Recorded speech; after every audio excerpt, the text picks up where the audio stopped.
Hello, welcome to Roll of the Dice. My name's Rob from Rob Steer Photography. We're going to talk about restoring older plastic and white metal figures. Now, of course, today, when we look at a figure like this, the complexity of the plastic and the casting now is absolutely phenomenal. But of course, it wasn't that too long ago before all figures were white metal. And while the details aren't as good as they are with plastic now, sometimes they can be quite nostalgic looking at how to do them. So white metal figures, the other thing that dates them as well is the type of paint that we use nowadays.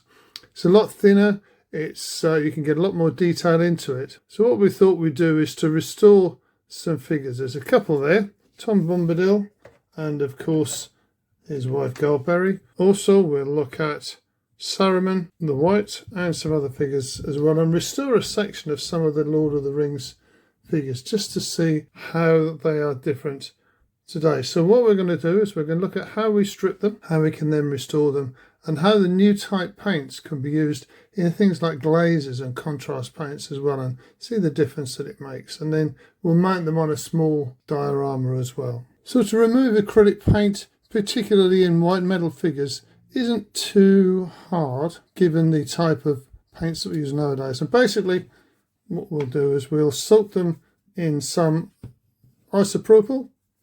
Actually this is nail varnish remover, but that's what it is. It doesn't harm the metals and it doesn't harm the plastic that we soak it in. One thing though with any of these, it's a chemical. It makes a mess, and you do need to make sure that you've got your eyes covered. So if you are going to use it, wear some kind of safety goggles. Also wear vinyl gloves or something like that, because they really do make a mess. But it's worth giving it a go and having a bash. So let's see what happens. Let's soak them in this for a little while.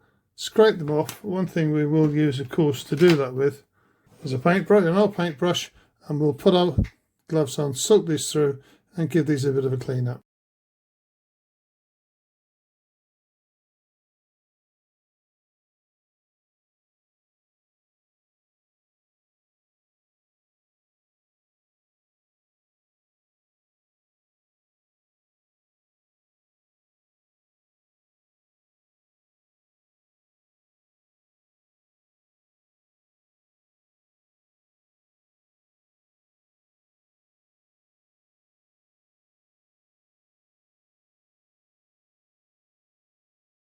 So here we are. As I said, it does make a bit of a mess, but there we see, cleaned up. They might just need a little bit more cleaning up, but once it's all ready to go, then we'll be looking at painting those, priming them first, and once we've done that and we've moved on to do some of the other figures as well, we'll go on to the whole of the Lord of the Rings set and see whether we can just get all of those painted up, restore them, spray them up, and then we can enjoy those figures again.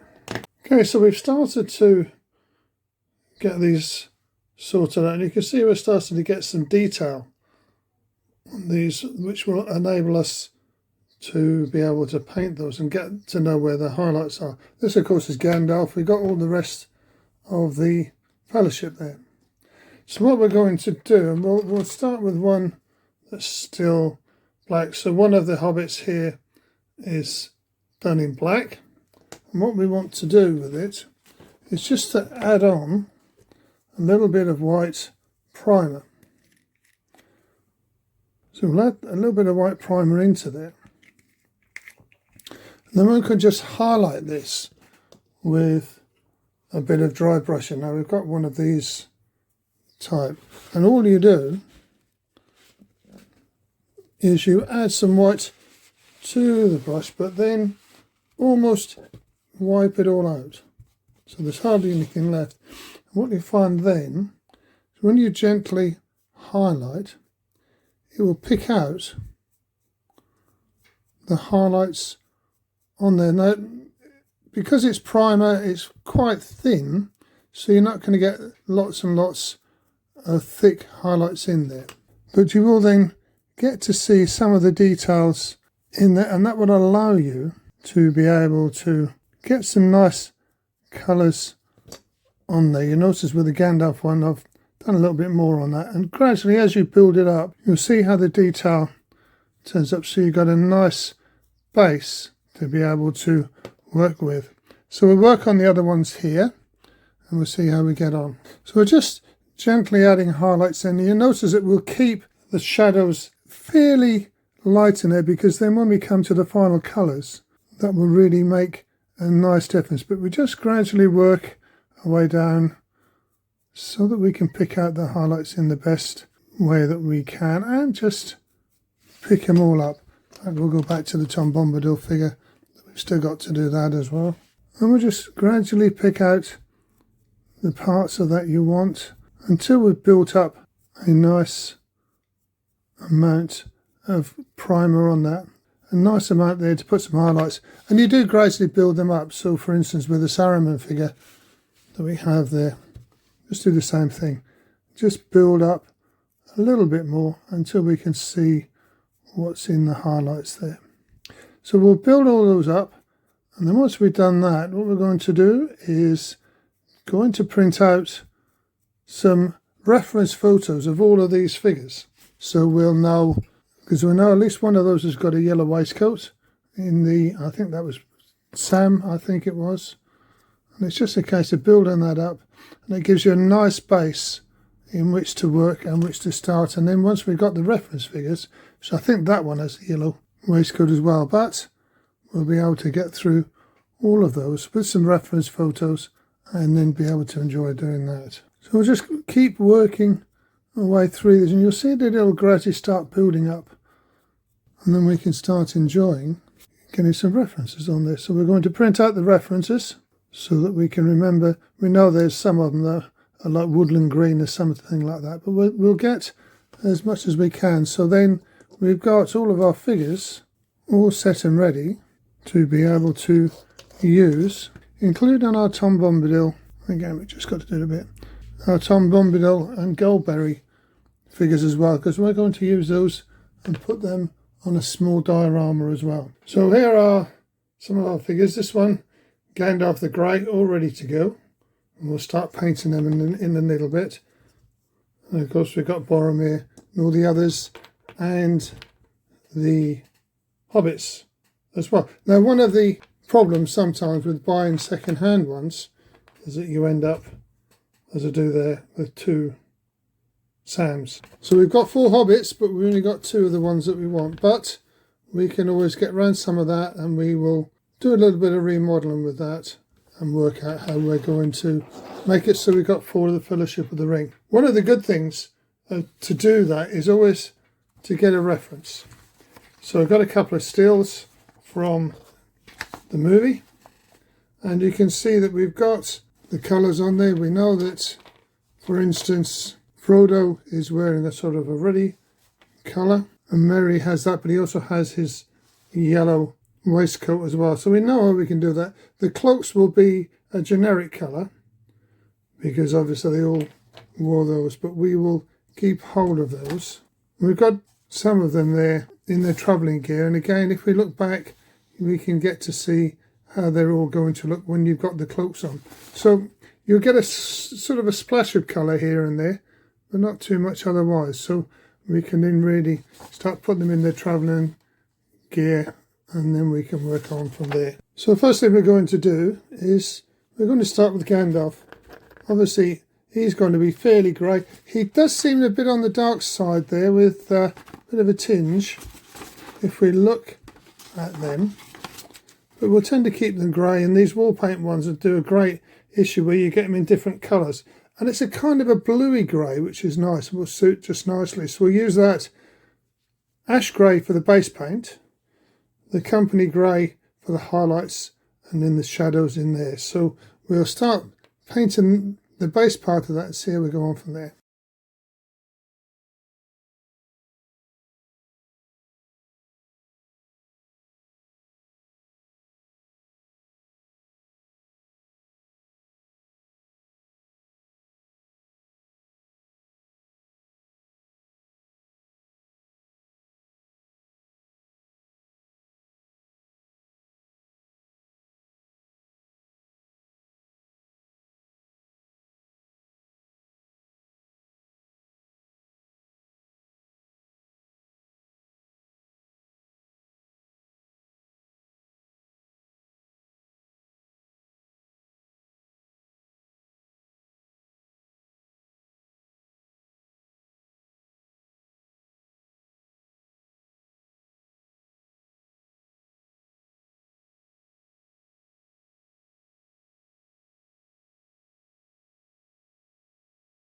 That just gives you the basic colour.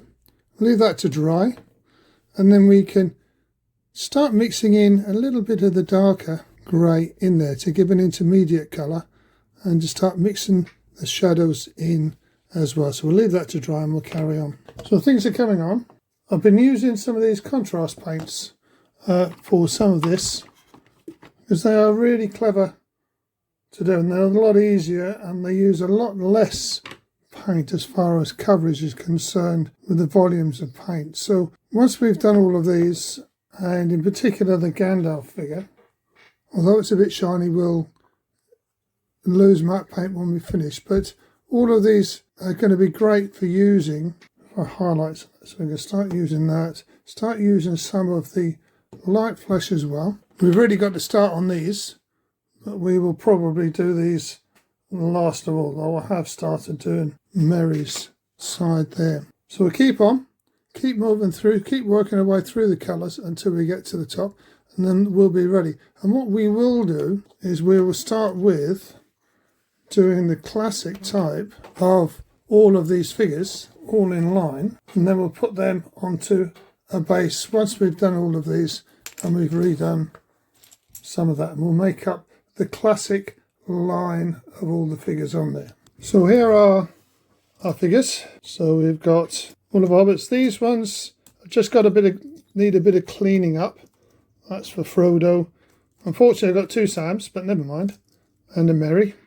And of course Aragorn. And what we're going to try to do is trying to match that, if we can, against the classic picture of the Fellowship of the Ring moving on. We haven't got, unfortunately, a bill, but nevertheless we will move those, and where we've got the odd things like Boromir's horn and that sort of stuff, we'll just edit those out so we've got the ones that we need, and then we can just make the photo later on. So we'll work on this. We're going to darken down this that we've already got on there, because all that is, as we've done before, is some white glue and some sand over the top, so we can mark this down, colour it in a bit, make it a bit darker, because what we want to see is we want to see that image against a white line once we put it in the studio. So it's this kind of thing that we want, and we're going to do our version of that. So we'll do that, set those all up, and we'll see how we get on. So here we have the 9 in line. You notice I haven't done anything to the bases here. I will do that at a later date, because we're going to use them in silhouette. So we're going to look at these from here, and we're going to put them against a white screen and then darken everything, so you'll just get the silhouettes in there, and that's going to be very similar in distance, not quite but almost. So here then are our figures. They're all set up. You can see roughly where everything's going to be already now, but we've got our white background, we've got a black cloth at the front which will take out the bottom part of the exposure. Then all we've got to do is to turn on our backlights, and then when we turn off our main lights, there you see your silhouette. We'll take a few photographs of it like that. The parts where you can see, for instance, where Boromir's horn is and parts of the bow, we'll just take them out a little bit so we just get something like the way that we want, and we'll bring it in a little bit further, and there you'll see them all off. We're going to then at the back of this, we'll use in Photoshop, we'll get a mountain scene as well, so we'll get all of these things all fixed out. Hope you've enjoyed that. It makes a bit of a mess sometimes, but actually to bring them out, the figures themselves I will later on finish them off, put a base on them and get them done, and do them as another project probably, just to bring a bit of scenery in. But I hope you enjoyed that. If you like that, please like and subscribe. Hope you enjoyed that, and we will see you again very soon, and you take great care.